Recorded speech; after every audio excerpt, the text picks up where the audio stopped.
Who is harmed when pollution poisons the water? Who is harmed when animals are treated cruelly? Who is harmed by environmental destruction? Many will say we are and stop there. But a growing legal movement wants to expand that answer. The lake itself is no longer healthy, the tree no longer breathes, the animal is confined and tortured. In 2016, Indigenous water protectors and their allies took a stand against the construction of the Dakota Access Pipeline, bringing critical national attention to an issue that threatened the rights of the Standing Rock Lakota Sioux to clean water and the preservation of important heritage sites. As water protectors were met by corporate-backed violence on the front lines of environmental protection, the community brought forward legal claims to halt the extension of the pipeline, which had a documented history of leaks and contamination. The legal efforts were focused on wrongful legal processes and the impact of the pipelines on people. But what if another legal tool was available? What if advocates could represent the interests of environmental entities themselves in the courtroom? Environmental personhood is a legal approach that seeks to establish parts of nature as persons entitled to independent regard and consideration. Legal personhood is not binary, a yes or no proposition. A conversation about an entity's rights and duties simply begins at the question of whether it can be considered a person under the law.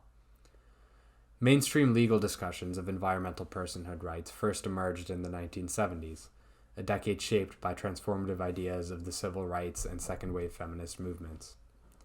The movements challenged the dominant narrative of rights in the United States, as groups that had long been denied full citizenship redefined what the law is and what the law ought to be.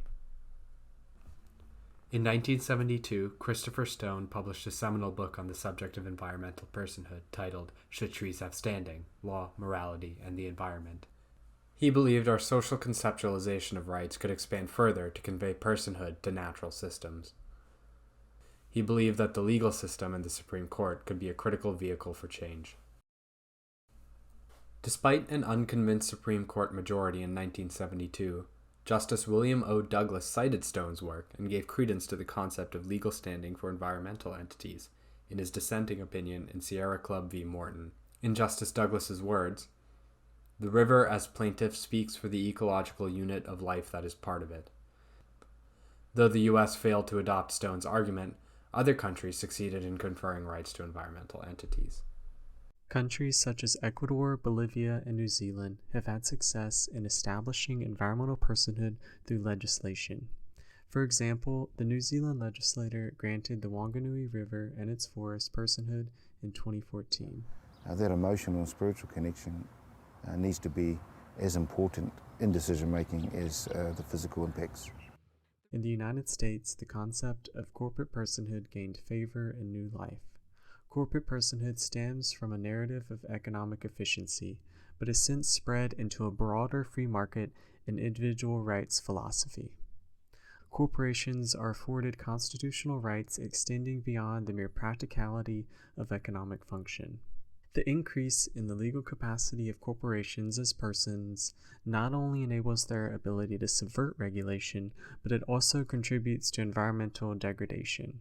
A fundamental choice of whose voice and interests matter is occurring under the surface, and corporate business interests are winning out.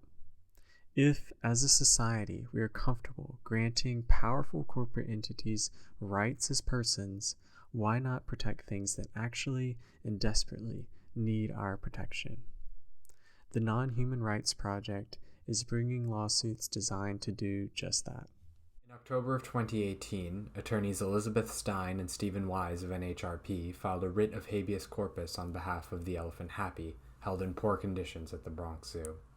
As Stein describes, two major misconceptions hold jurists back from the idea of non-human personhood.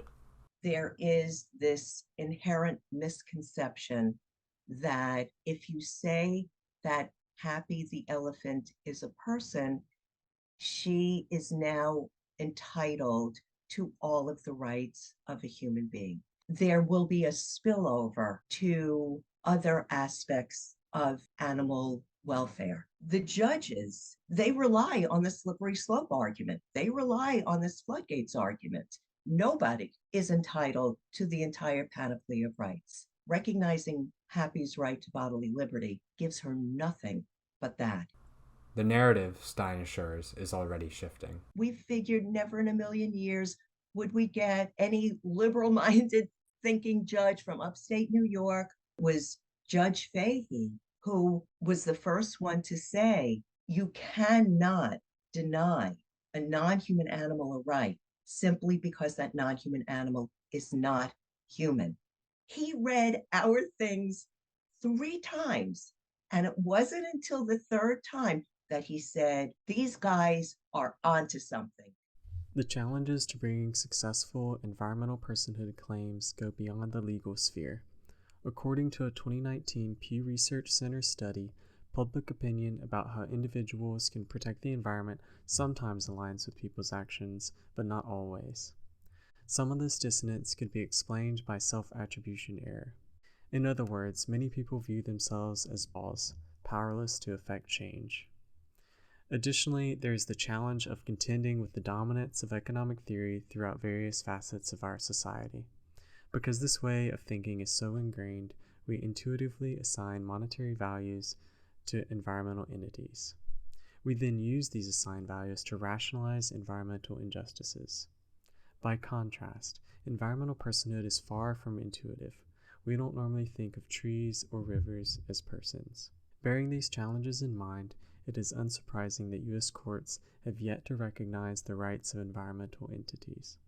This is especially true given the conservative makeup of the U.S. federal judiciary in 2022. Regardless, the concept of environmental personhood presents intriguing questions about our values, our relationship with the natural world, and our hopes for the future. As our cultural perspectives evolve, it may present new legal opportunities as well. Narratives have shifted before, rights have expanded in the past. Progress is possible when there are those willing to push for it. The water has life. Her spirit about her has called our 7th generation to act on her defense. She is speaking to all of us, and she is tired. Mother Earth does not have a human voice. Therefore, we are her voice. She gives us warning, and that is why we are here.